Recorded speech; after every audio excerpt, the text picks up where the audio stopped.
Hello student, today we are going to discuss about the topic biologically important compounds derived from tyrosine.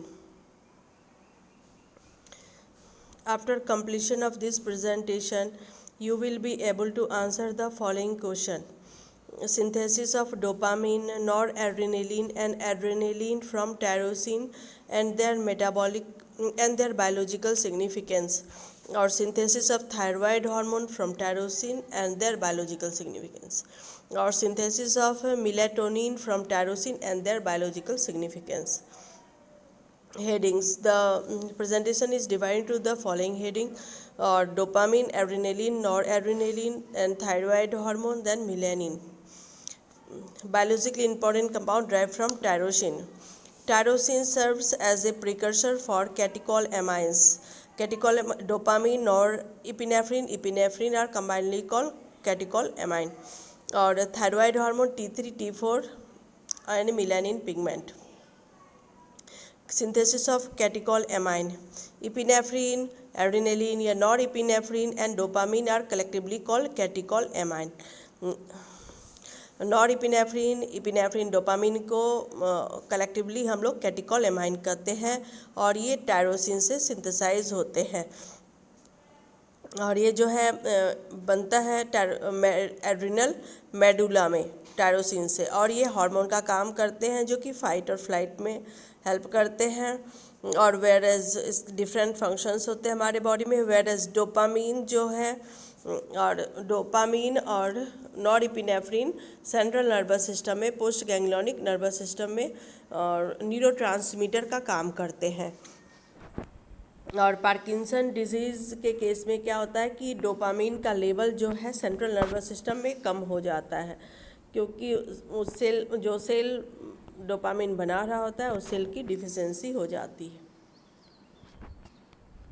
देखते हैं synthesis of कैटेकोलेमाइंस। कैटेकोलेमाइंस tyrosine से कैसे बनते हैं। Tyrosine जो है टायरोसिन हाइड्रोक्सिलेज के प्रेजेंस में टायरोसिन जो है और कन्वर्ट हो जाता है 3,4 डाइहाइड्रोफिनाइल एलेनिन में, इसको कहते हैं डोपा। H4 बायोप्टेरिन जो है H2 बायोप्टेरिन में कन्वर्ट होता है।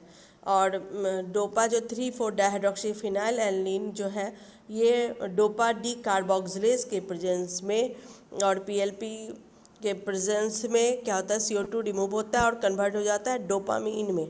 और डोपामीन जो है वो डोपामीन बीटा हाइड्रोक्सिलेज के प्रेजेंस में एक वाटर मॉलिक्यूल रिमूव होता है और एस्कॉर्बेट कन्वर्ट हो जाता है डिहाइड्रोस्कॉर्बेट में।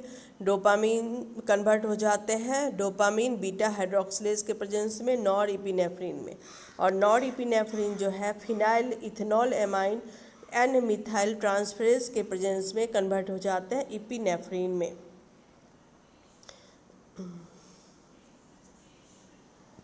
इस तरह से डोपामीन, नॉरएपिनेफ्रिन, एपिनेफ्रिन का सिंथेसिस हो गया टायरोसिन से। अब है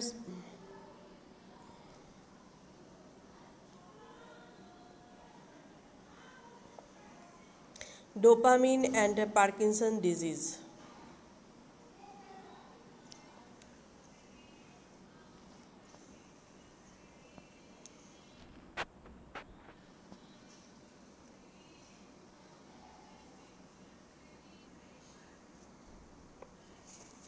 जो है डोपामीन की कमी से पार्किंसन डिजीज़ होता है। ये एक डिसऑर्डर है जो कि ओल्ड एज में होता है।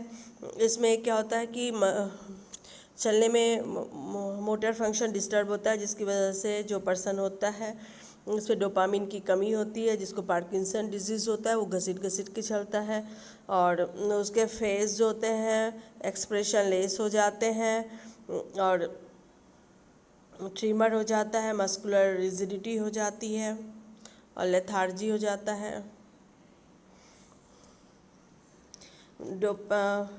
इसका रीज़न है कि जो सेल डोपामीन बना रहा था ब्रेन में, जो कि सब्सटेंसिया नाइग्रा और लोकस कॉरिकुलस, उस सेल का डेथ हो जाता है, जिसकी वजह से डोपामीन का सिंथेसिस इनहिबिट होता है।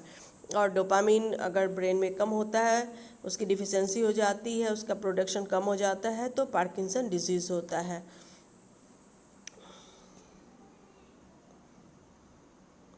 और dopamine and Parkinson's disease treatment, अगर इसमें डोपामीन अगर हम डायरेक्ट देते हैं, पार्किंसन डिजीज़ में डोपामीन की कमी होती है, अगर हम डोपामीन ड्रग के रूप में डायरेक्ट देते हैं तो उसका कोई यूज़ नहीं है, क्योंकि वो ब्रेन के ब्लड ब्रेन बैरियर को क्रॉस नहीं कर पाता है, और इसलिए डोपामीन को लीवोडोपा के फॉर्म में देते हैं पार्किंसन डिजीज़ में।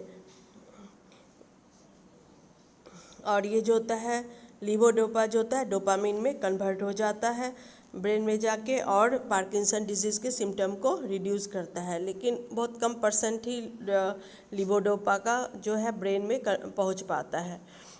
तो इसलिए उसके साथ जो है हम लोग कार्बिडोपा या गामा मिथाइल डोपा देते हैं, जो कि ईज़िली ब्रेन के अंदर पहुंच जाते हैं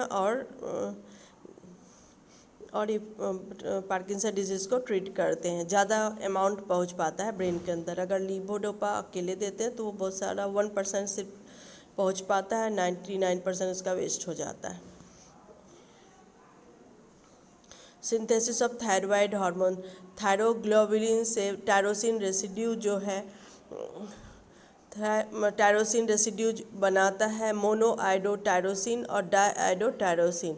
मोनो में 1 आयोडीन ग्रुप हुआ, डाईआयोडोटायरोसिन में 2 आयोडीन ग्रुप हुए, जो कि T3 और T4 का फंक्शन करता है। और थायराइड हार्मोन जो होते हैं हमारे बॉडी में मेटाबॉलिज्म को रेगुलेट करता है, ये हमारे बॉडी में एनर्जी जनरेशन का काम करता है और डिफरेंट फंक्शन करते हैं।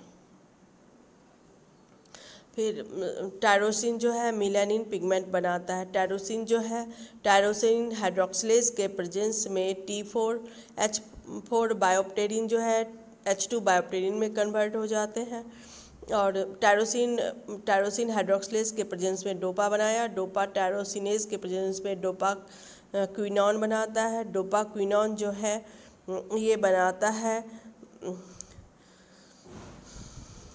ल्यूकोडोपाक्रोम, फिर ल्यूकोडोपाक्रोम कन्वर्ट होता है 5,6 डाइहाइड्रोक्सी इंडोल में, बहुत तुरंत में स्पॉन्टेनियसली कन्वर्ट हो जाता है। और 5,6 डाइहाइड्रोक्सी इंडोल जो है टायरोसिनेज के प्रेजेंस में बनाता है इंडोल 5,6 क्विनॉन।